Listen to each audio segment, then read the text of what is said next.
Hello and welcome to Bibliography Recap. In this video, I am going to discuss about the different definitions of public opinion. Public opinion is a concept rather difficult to define.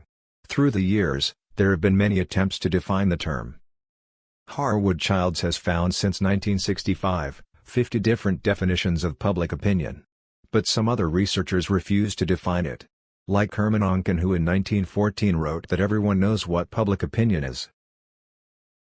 We can sort the definitions of public opinion into 4 different categories. Public opinion is nothing more than the sum of the preferences of individuals expressed through opinion polls. Other scholars and academics oppose the view of the first definition and argue that public opinion polls create a merely fictitious view of what public opinion is and do not truly reveal its meaning. Another way to understand the concept of public opinion is to approach it as multidimensional and historically dependent variant.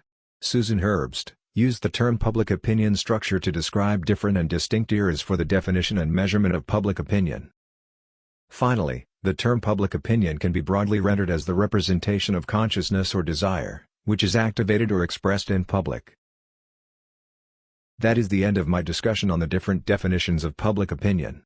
If you have any more theories and concepts that you would like me to discuss, write on the comments below. If you liked the video, don't forget to like and subscribe. Thank you for watching.